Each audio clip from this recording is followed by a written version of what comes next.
Fala, pessoal. Pessoal, eu não queria falar desse assunto do conflito lá Israel-Palestina, né? Porque é um tema muito delicado. E eu sei que as opiniões divergem, né? Principalmente no campo político, né? O que eu acho até curioso. Mas eu queria trazer aqui para vocês 3 argumentos rapidinhos sobre o que aconteceu lá em Israel. Primeiro, contando o que aconteceu de uma forma bem resumida. Depois, o argumento teológico e, por fim, o argumento político, tá? Vamos começar com o que aconteceu. Ontem o Hamas fez um ataque agressivo contra Israel. Eles desceram de paraquedas, quebraram aqueles muros que separam, etc. e tal, e foram lá e mataram milhares de civis israelenses.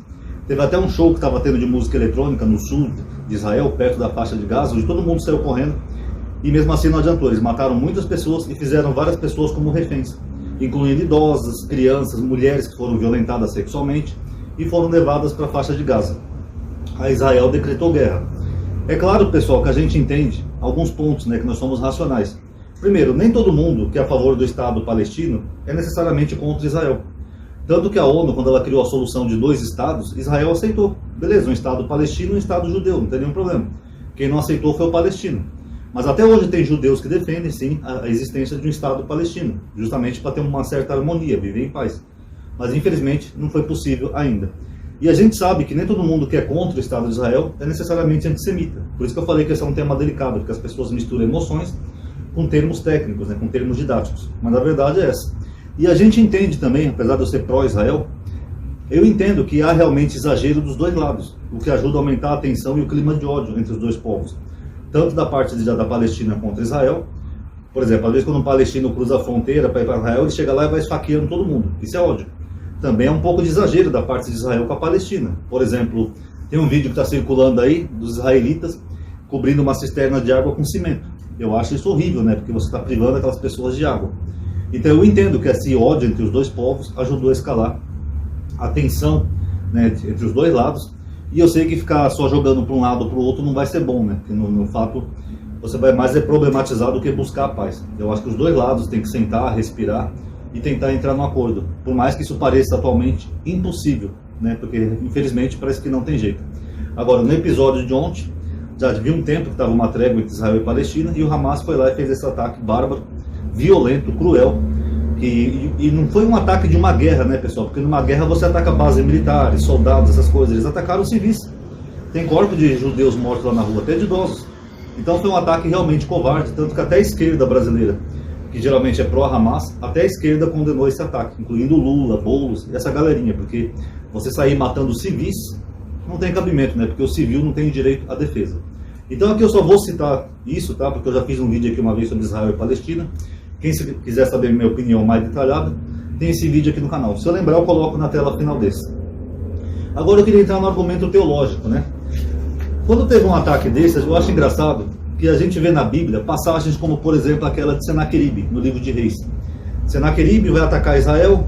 Aí um anjo do Senhor aparece com uma espada de fogo e mata mais de 3.000 soldados de Senaqueribe, obrigando ele a voltar para a Síria. Engraçado, né? Essas coisas só acontecem na Bíblia, né? Um mar que se abre, fogo do céu, um anjo que vai lá defender o povo judeu. Por que num ataque covarde desse não apareceu nenhum anjo? Onde é que estava o Deus de Israel nesse momento? Porque as pessoas acreditam das histórias da Bíblia, como se ali fosse verdade, como se ali fosse um retrato histórico de tudo o que aconteceu naquela época com o povo hebreu. Então eu pergunto, por que Deus no mundo real, fora da Bíblia, ele não faz essas coisas magníficas? Por exemplo, vem um bando de palestinos agressivos querendo matar civis inocentes israelitas. Aonde estava o Deus de Israel? Por que ele não mandou um anjo com uma espada de fogo matar, sei lá, vários palestinos para proteger os israelitas? É uma pergunta curiosa que eu faço para aquelas pessoas que ficam aqui xingando, porque tomam a Bíblia literalmente ao pé da letra, como se aquilo fosse um relato histórico. É uma pergunta honesta que eu faço. Segundo ponto, acontece uma guerra como essa, que já é frequente no Oriente Médio, os cristãos dizem que é a volta de Jesus. No planeta nós já tivemos 2 guerras mundiais, tá? E só ali em Israel nós já tivemos vários conflitos de Israel com os povos vizinhos, como a guerra do Yom Kippur e a guerra dos 6 dias. Quando que Jesus vai voltar? Quantas guerras e mortes inocentes tem que ter até que Jesus volte? Porque isso aí já é uma coisa frequente ali no Oriente Médio. O Oriente Médio é um barril de pólvora. Inclusive, o próprio retorno dos judeus, na ótica cristã, pelo menos na minha época, eles diziam que quando os judeus voltassem, era que Jesus ia voltar. Os judeus já voltaram há aproximadamente 75 anos. Quando que Jesus vai voltar? Porque qualquer guerrinha que acontece no mundo, uma pandemia como a do coronavírus, é Jesus voltando. Poxa, mas já aconteceu tanta coisa e Jesus não voltou nunca? Eu acho que um dia nós vamos chegar aqui no planeta, se Deus quiser, né? Porque é meio improvável. Mas se nós chegássemos ao ano 3000, iríamos ter robôs, satélites, foguetes, sabe, inteligência artificial, e mesmo assim ainda iam ter cristãos esperando Jesus que falou que ia voltar em breve e naquela geração. Vocês percebem como eles vivem uma eterna ilusão? Como é que em breve pode ser mais de 2000 anos? Como que naquela geração pode ser uma geração de 2000 anos depois? Mesmo assim, eles estão sempre esperando. Eles usam aquele chamado viés de confirmação. Acontece uma guerra lá em Israel, que é super comum, que já era até esperado que acontecesse. É Jesus voltando. Eu digo, olha, esse Jesus está atrasado há mais de 2000 anos, viu? Para quem ia voltar em breve. E por fim, pessoal, eu queria trazer só um argumento político que me chamou a atenção nesse conflito todo de Israel e Palestina, tá? Quem não quiser ver a parte política, não veja, tá? Tem uma galerinha que odeia falar de política. Depois entende que Brasília está cheia de evangélicos, pastores, tudo criando leis a favor deles e contra os outros grupos, principalmente oprimindo minorias. Mas não pode falar de política. O Malafaia fala de política todo dia no canal dele, mas se eu falo, amadinho, você não pode falar de política. Depois eu vou trazer um argumento político aqui sim, tá? Ver quem quer.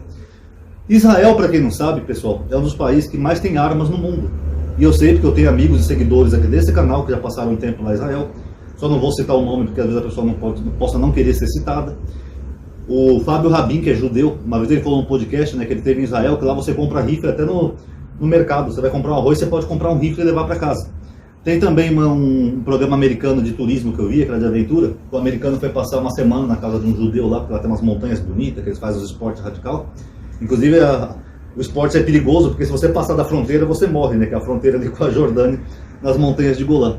E durante lá ele observou que eles estavam tudo armados e tinham armas em casa, rifle e tal. O cara até explicou para ele, né, israelense, né? Porque aqui é uma região de conflito. Nós estamos coladinho com a fronteira aqui com a Jordânia e tal, não sei o que. Então, a gente tem que estar armado. Se vier algum muçulmano maluco querendo matar a gente tem que se defender. Então, Israel é um país bem liberal na questão de armas, justamente por essa questão política, né? Desse conflito com os países vizinhos que eles sempre tiveram.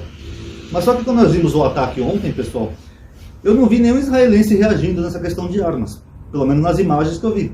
Por exemplo, nós vimos os muçulmanos matando eles, andando com os carros no meio da rua. Será que numa rua aí do sul de Israel, cheia de casa, não tinha ninguém armado para poder atirar e defender aqueles israelenses, desses muçulmanos que estavam praticando atos de terrorismo? Teve uma mulher que foi até violentada. A calça dela toda vermelha, suja de sangue, assim, e foi levada num carro como refém para a Palestina.